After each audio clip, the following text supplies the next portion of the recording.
अनिकेत मेहरा खानदान का छोटा चिराग था। उसके बड़े भाई और भाभी की अरेंज मैरिज हुई थी, जबकि अनिकेत को अपने साथ कॉलेज में पढ़ने वाली हरियाणवी लड़की नैना से प्यार हो गया। फिर अनिकेत और नैना की लव कम अरेंज मैरिज हो गई। नैना की शादी से पहले सबको उसकी जेठानी अनुराधा और सास लता के हाथ का खाना पसंद आता था, लेकिन जब से नैना ब्याह कर मेहरा परिवार में आई, घर के सभी लोगों को सिर्फ और सिर्फ नैना के हाथ का खाना ही पसंद आता। अनुराधा और उसकी सास वैसे भी अलग स्टेट होने के कारण उसे कुछ ज्यादा पसंद नहीं करती थी। एक रोज, वाह बहू, क्या स्वाद है तेरे हाथों में। कितना चटपटा और स्वादिष्ट खाना बनाती है तू। आहा, तेरे हाथ का खाना खाकर कोई नहीं कह सकता कि तू पंजाबन नहीं है। हाँ, बिल्कुल ठीक कहा पापा आपने। अरे इतना अच्छा खाना तो मेरी पत्नी अनुराधा पंजाबी होकर भी नहीं बना पाती। ये बात सुनते ही जेठानी जल भुन जाती है, लेकिन कहीं न कहीं उसे भी नैना के हाथ का खाना बहुत पसंद था। ऐसे ही एक रोज, सच में माँ जी कुछ भी कहो, लेकिन ये नैना ना खाना बड़ा अच्छा बनाती है, आपसे और मुझसे भी अच्छा। अरे चुप कर तू, ऐसा भी क्या अच्छा बनाती है। अब तू देख, मैं ना आज भरता बनाने जा रही हूँ। सब के सब अपनी उंगलियां ना चाटते रह जाए तो कहना। हाँ, बना लो आप भी भरता, लेकिन आज नैना ने कटहल की सब्जी बनाई है और उसमें से भी क्या खुशबू आ रही है। ओए होए, देख लो आपके बैंगन कहीं लुढ़कते ही ना रह जाए। कुछ देर बाद सब खाने के लिए आते हैं। लता सबको बैंगन का भरता खाने को देती है, लेकिन तभी नैना भी कटहल की सब्जी लेकर वहां पहुंच जाती है, जिसकी खुशबू से ही सब बैंगन के भरते को एक तरफ कर देते हैं और नैना के हाथ का बना चटपटा कटहल खाने लगते हैं। वाह बहू वाह, ये कटहल जरूर तुमने बनाया है। जी पापा जी। वाह नैना, तुम्हारे हाथों में तो जादू है जो किसी भी बोरिंग सब्जी को स्वादिष्ट बना देती हो। सब बिल्कुल ठीक कह रहे नैना, सच में मजा ही आ गया। सच में आप सबको पसंद आया? Thank you so much. सबने उसके बने हुए कटहल की खूब तारीफ की और वो कुछ ही देर में चट भी हो गया, लेकिन लता के भरते को किसी ने छुआ तक नहीं। रहने दो माँ जी, आपके बस की बात नहीं है उस नैना को हराना। अब आप देखो मैं कल कैसे सबके लिए पंजाबी छोले भटूरे बनाती हूँ और सबकी वाहवाही लूटती हूँ। अगले दिन अनुराधा छोले भटूरे बनाती है। अरे बड़ी बहू, अभी तक तेरे छोले भटूरे बने नहीं क्या? बस माँ जी कुछ देर और अब बढ़िया खाना बनेगा तो समय तो लगेगा ही ना। आप चक्कर बताओ कैसा बना है। वाह, बना तो काफी बढ़िया है। चल अब जल्दी से परोस दे। अनुराधा सबको छोले भटूरे परोसती है। सब खा ही रहे होते हैं कि तभी नैना मंदिर से आ जाती है। अरे ये क्या भाभी, आपने छोले भटूरे क्यों बना दिए? मैं तो सबके लिए पाव भाजी बनाकर गई थी, वो भी नींबू डालकर चटपटा सा। ये सुनते ही उन सबके हाथ वहीं रुक जाते हैं और वो नैना से पाव भाजी लाने की जिद करते हैं। नैना जैसे ही पाव भाजी लेकर आती है, सब उस पर झपट पड़ते हैं। अब अनुराधा के छोले भटूरे एक तरफ रख दिए जाते हैं और सब पाव भाजी खाने लगते हैं। अरे वाह, क्या खुशबू आ रही है। थोड़ा और दो ना। हाँ है, लीजिए ना। वाह बहू, तो आई है ना, तब से तो खाने पीने की मौज हो गई है हमारी। हाँ, ये सुनकर जेठानी और सास जल भुन जाती हैं। ना जाने क्या जादू है इस कमबख्त के हाथों में, जो इसके आगे किसी को हमारा खाना पसंद ही नहीं आता। अब आप ही बताओ माँ जी, क्या कमी थी मेरे छोले भटूरों में? कमी तो कुछ नहीं थी बहू, लेकिन फिर वो पाव भाजी के स्वाद के आगे जरा फीके थे। समझ में नहीं आता आखिर क्या जादू है इस छोटी बहू के हाथ में। ऐसे ही कुछ दिन बीतते हैं। एक रोज नैना का जेठ उसे बुलाकर कहता है, नैना नैना। जी भैया। नैना, कल मेरे बॉस और उनकी वाइफ डिनर पर आ रहे हैं, तो तुम कुछ ना अच्छा सा बनाकर तैयार करना। जी ठीक है भैया। क्यों जी, ये क्यों बनाएगी? मैं क्यों नहीं बना सकती? अगर मेरे बॉस नहीं आते तो तुम खाना बना लेती, मुझे कोई प्रॉब्लम नहीं है। लेकिन बात यह है कि मेरे बॉस और उनकी पत्नी खाने पर आ रहे हैं और ये मेरे प्रमोशन का सवाल है, इसलिए मैं कोई रिस्क नहीं ले सकता। तुम जानती हो ना, मेरे बॉस पक्के पंजाबी हैं और वो तो चटपटे खाने के बेहद शौकीन है। अगले दिन नैना खाना बनाकर तैयार कर लेती है। जेठ जी के बॉस अपनी पत्नी के साथ डिनर पर आते हैं तो सब उनका अच्छे से वेलकम करते हैं। कुछ देर बाद वो सब साथ में बैठकर डिनर करते हैं तो वो खाना खाकर तो बॉस बहुत ही खुश होते हैं। वाओ, क्या कमाल का खाना है। इतना अच्छा खाना तो मैंने बड़े से बड़े होटल में भी नहीं खाया। सचमुच बहुत ही लजीज और यमी खाना है। वाओ, तुम बहुत लकी हो शुभम, जो तुम्हारी वाइफ इतना टेस्टी खाना बना लेती है। अरे नहीं, ये खाना तो मेरे छोटे भाई की पत्नी नैना ने बनाया है। नैना हरियाणा से है और इनकी इंटरकास्ट मैरिज हुई थी, लेकिन खाना बनाने में इसका जवाब नहीं है। नैना की तारीफ करने के कुछ देर बाद वो सब वहाँ से चले जाते हैं, लेकिन ये देखकर अनुराधा हैरान रह गई और वो अपनी सास से, अब तो हद ही हो गई माँ जी, पहले सिर्फ घर वाले लेकिन अब तो बाहर वाले भी इसके चटपटे खाने की तारीफ करते नहीं थकते। अब तो एक ही तरीका है इस बात का पता लगाने का कि आखिर वो खाना बनाती कैसे है, और वो क्या? उस पर नजर रखकर।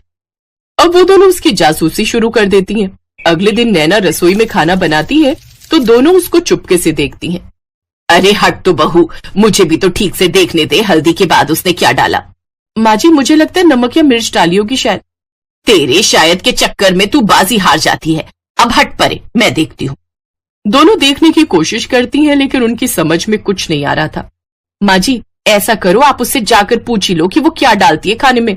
ऐ चल चल, कल की आई लड़की से मैं पूछूं? बिल्कुल नहीं। अब वो दोनों सास बहू कभी कुकिंग शो के प्रोग्राम देखती तो कभी यूट्यूब पर रेसिपी देखकर खाना बनाने की कोशिश करती, लेकिन फिर भी वो वैसा खाना नहीं बनाना सीख पाती। इसलिए अब वो एक प्लान बनाती हैं। वो हर समय नैना के साथ ही रहती जिससे उन्हें पता चल सके, लेकिन इससे नैना इरिटेट होने लगी। उफ, जेठानी जी और माँ जी को आखिर हो क्या गया है, हर वक्त मुझसे चिपकी रहती हैं। और फिर उनके हाथ काम की बात लग जाती है। माँ जी ये जाटनी ना बड़ी चालाक है, आपको पता है जो मसाले हमारी रसोई में होते हैं ना वो तो ये डालती नहीं है, ये तो कोई अलग ही मसाले इस्तेमाल करती है। हैं? हे भगवान, कहीं ये कोई जादू टोना सीख कर तो नहीं आई और वही हम पर आजमा रही हो। चल अभी चलकर देखते हैं आखिर उसने उस डिब्बे में रखा क्या है, कौन सी चीज डालती है ये जिससे सब इसी के गुणगान करते हैं। अभी नहीं माँ जी, रात को, अभी अगर जाकर देखेंगे तो उसे हम पर शक हो सकता है, और क्या पता वो अपनी किसी जादू टोने से हम दोनों को बिल्ली या चूहा बना दे तो। हाँ हाँ हाँ हाँ हाँ, तू ठीक कहती है, रात में देखेंगे, वैसे भी मुझे नहीं बनना बिल्ली या चूहिया। रात को जाकर वो उन डिब्बों में देखती है तो उसमें मसाले रखे होते हैं जो बिल्कुल वैसे ही होते हैं। ये तो बिल्कुल वैसे ही मसाले हैं जैसे मैं लाती हूँ, फिर उनमें और इनमें आखिर फर्क क्या है? मैंने कहा था ना माँ जी, ये जरूर कोई जादू टोना करती होगी, अब तो इसकी सच्चाई सबके सामने लानी पड़ेगी। अगले दिन वो सबको हॉल में इकट्ठा करती है। तुम सबको पता है ये चाटनी ना हम सबके खाने में कोई जादू टोना करती है, जादूगरनी है ये, जादूगरनी। हाँ, ये आप क्या कह रही है माँ जी? हाँ तो बताओ, तुम क्यों मसाले का डब्बा अलग रखती हो? माँ जी वो पिसे हुए मसाले जो मेरी नानी माँ झज्जर में अपने गांव में पीसती हैं, अपने हाथों से धूप में सुखाकर। उन्हीं मसालों से खाने में इतना स्वाद और खुशबू आती है। उनके वहां पर खुद के ढाबे हैं जिसमें यही मसाले डालते हैं।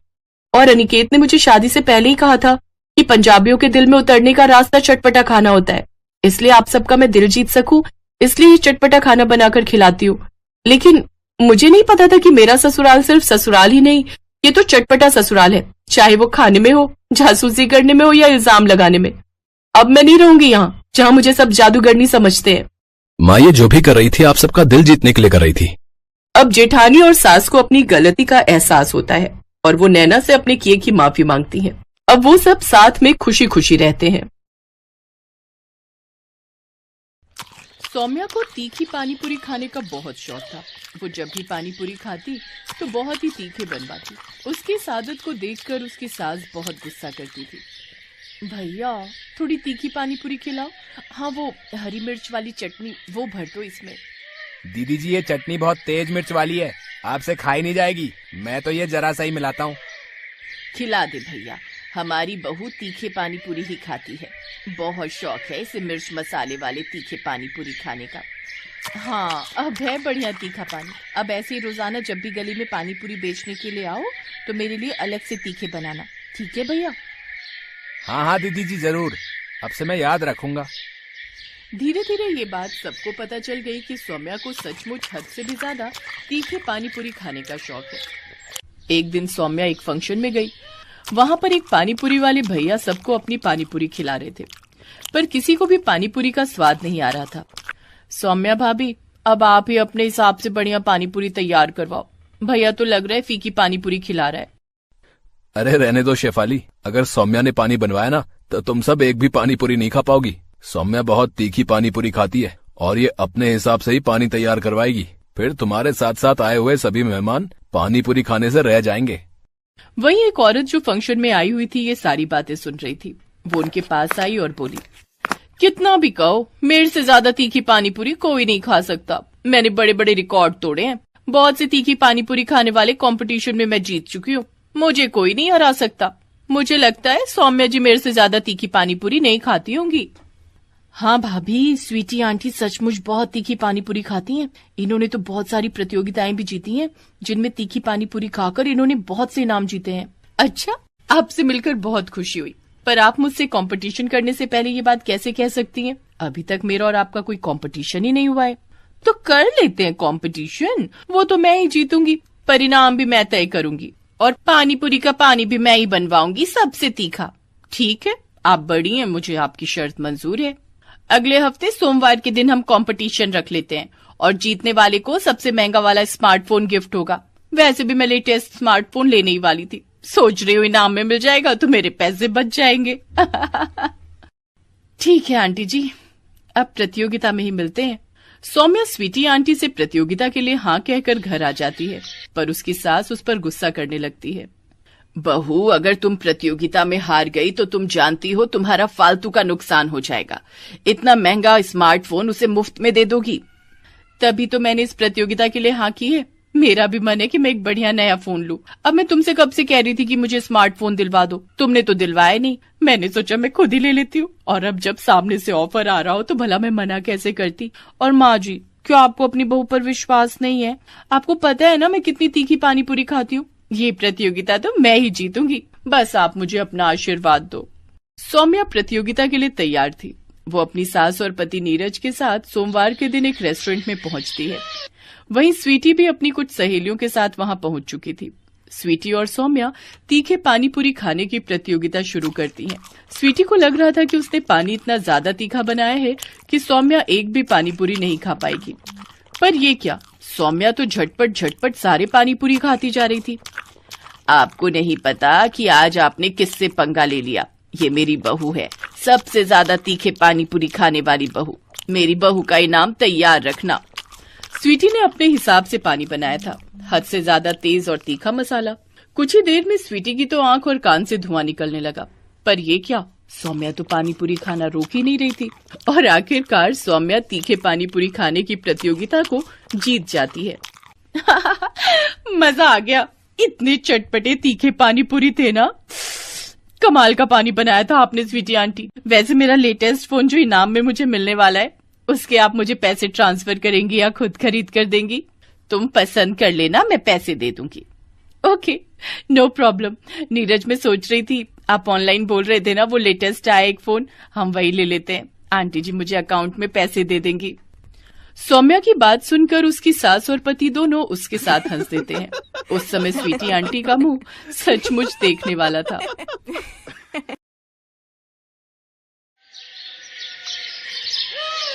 दुल्हन की तरह सजी धजी अनामिका अपनी बारात के आने का इंतजार कर रही थी कि तभी वो अपनी सहेली निधि से कहती है, निधि, मेरे लिए जल्दी से वो सब तीखा स्पेशल डिश ले आ जो मैंने अपने लिए बनवाई है। याद है या भूल गई? अच्छे से याद है मुझे, तेरी स्पेशल डिश। रुक, अभी लेकर आती हूँ। निधि अनामिका के लिए उसकी पसंद के बनवाए हुए तीखे मिर्च के पकौड़े लेकर आती है, और वो भी तीखी चटनी के साथ। मिर्च के तीखे पकौड़े और तीखी सब्जी रोटी देखते ही अनामिका के मुंह में पानी आ जाता है। ला ला ला, जल्दी जल्दी मेरे तीखे तीखे पकौड़े। मुंह में पानी आ गया। तभी वहाँ उसकी माँ सुमन भी आ जाती है। आज के दिन तो तीखा खाना छोड़ दे बेटी, नहीं तो विदाई के समय मुश्किल हो जाएगी। माँ, अब आज मेरी शादी है, आज तो मुझे मत टोको। अच्छा ठीक है, आज खा ले, लेकिन ससुराल जाकर अब ये तीखा खाना और बनाना छोड़ दे। और हाँ, वहाँ सब्जी भी जरा कम तीखी बनाना। तुझे तीखी सब्जी पसंद है, इसका मतलब ये नहीं कि सभी को पसंद हो। अनामिका से तो ऐसा कभी हो ही नहीं सकता माँ। आप एक बार अनामिका को ससुराल की रसोई में पांव तो रखने दो। सबको तीखा खाने की आदत ना डाल दी तो कहना। हाँ हाँ, वो मैं अच्छे से जानती हूँ। तीखी सब्जी खाए बिना तो तेरा पेट भरता ही नहीं। अनामिका को तीखा खाने का बहुत शौक था, और खासकर तीखी सब्जी बनाना और खाना तो उसे बड़ा पसंद था। जब तक तीखी सब्जी में अच्छे से तीखा और नमकीन ना हो, तब तक उसे खाने में स्वाद ही नहीं आता। और अपने इसी शौक के चलते उसने ढेर सारी तीखी रेसिपी सीख रखी थी। शादी करके अनामिका ससुराल आ जाती है। ससुराल आने पर अनामिका अपनी पहली रसोई में सबके लिए हलवा बनाती है, जिसकी सब बहुत तारीफ करते हैं। लेकिन फिर बारी आती है दिन के खाने की, तो अनामिका सोच में पड़ जाती है। फिर वो अपनी पसंद का कुछ ऐसा तीखा खाना बनाने का सोचती है। कुछ ऐसा तीखा बनाती हूँ कि सबको पसंद आ जाए। वैसे भी सुबह मीठा खाकर अब तो तीखा होना ही चाहिए कुछ, लेकिन बनाऊं क्या? हाँ, हरी मिर्च की तीखी कढ़ी और चावल बनाती हूँ। यही सोचकर अनामिका दिन के खाने में तीखी कढ़ी और चावल बनाती है, लेकिन जैसे ही वो अपने सास ससुर पति को वो खाना परोसती है तो पहला निवाला खाते ही उन सबका मुंह जलने लगता है और वो सब बेचैन हो उठते हैं।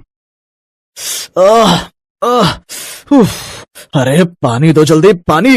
ओहो, अरे ये क्या बना दिया बहू।